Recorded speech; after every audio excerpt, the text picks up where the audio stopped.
Hello everyone, my name is Jay. Welcome to my YouTube channel where I post a bunch of videos about things I'm interested in, things that are trending, and everything in between. Please like, comment, subscribe, and I hope to see you here a lot. Today's video, we are going to be talking about a phrase or a slogan, if you will, titled "Eat the Rich." Eat the rich is a phrase or a slogan associated with the anti-capitalism and left-wing politics, particularly anarchism. Now, what does that mean? It's obviously figurative. It's not meant to literally suggest cannibalism, but rather to symbolize the dispossession or punishment of the wealthy by the impoverished or oppressed. This is a phrase that requires a lot of nuance to be understood properly, and I feel like we could really see the societal and political impact of the slogan in today's world, especially in today's world in these times of global recession and wealth imbalances and things like that. We're seeing stupidly rich people flaunting their money, and people are calling it people that rich right. I do not understand that. Anyway, now do not get confused.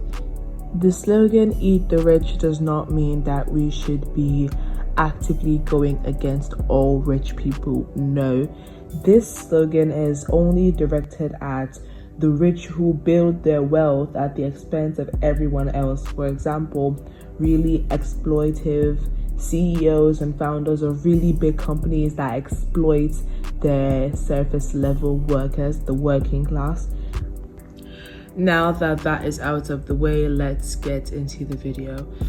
Throughout the course of this video, I may or may not be using some very technical words and phrases, but do not worry, I will make sure to define everything that I'm saying. The slogan "Eat the Rich" is often used to call attention to really pressing issues in the world, like extreme wealth disparities, corporate greed, tax avoidance, or any financial crimes that are at the expense of the working class, or lack of access to basic needs for the poor while the rich accumulate excess.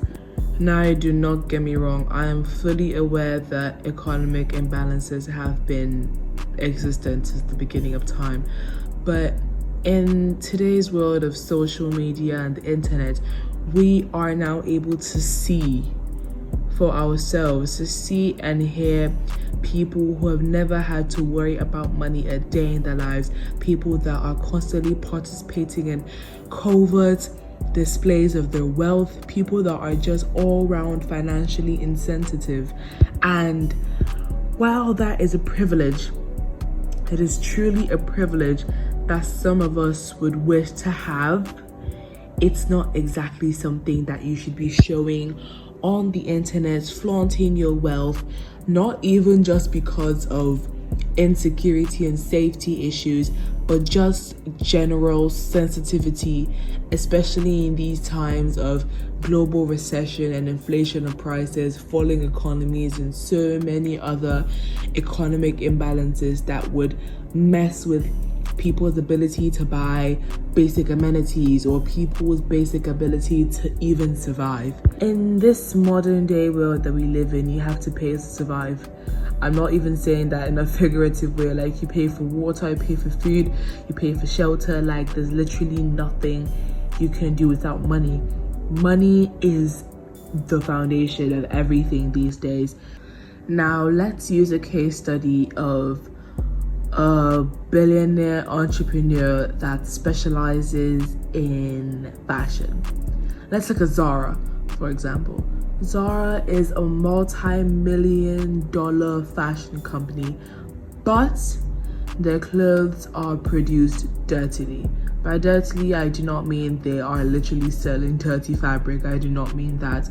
I mean that they make use of fast fashion processes when making their shoes, clothes, bags, and so many things like that.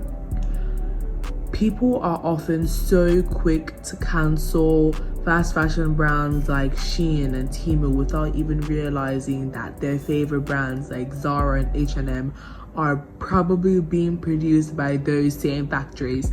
The owners of these multi-million-dollar companies, their wealth is growing exponentially. They are getting richer by the second, and that is not even an exaggeration, while minimum wages either fluctuate or completely decline for most of the working class that holds their businesses together. In the 2008 financial crisis, where the American home trade system thingy completely crashed and the ultra wealthy gained even more wealth, while millions of working class and middle class citizens lost their jobs and their homes. You probably might be thinking that I am looking at this from a too holistic view, and that is because everything needs to be looked at through black colored glasses. Take that from me. I know we all know the phrase rose colored glasses and black colored glasses. Look at everything from the side of the cons, especially when it comes to things that are so important like money. Finally, some may ask, is it justified? Some may say that the phrase is too extreme, too provocative, too divisive, while others would argue that it's symbolic, like any regular protest chant that you would see, and it's meant to draw attention and force uncomfortable conversations and demand accountability from those with disproportionate power. I absolutely believe that it is more symbolic than provocative. In this modern day era of billionaire space flights like Katy Perry and her woman entourage that flew to space for millions of dollars just for 2 or like 3 minutes, I don't even know how long they were in space for, the amount of carbon emissions that were discharged from that space flight, insane. Exploitative labor conditions such as the fast fashion that I mentioned previously, and crumbling social safety nets.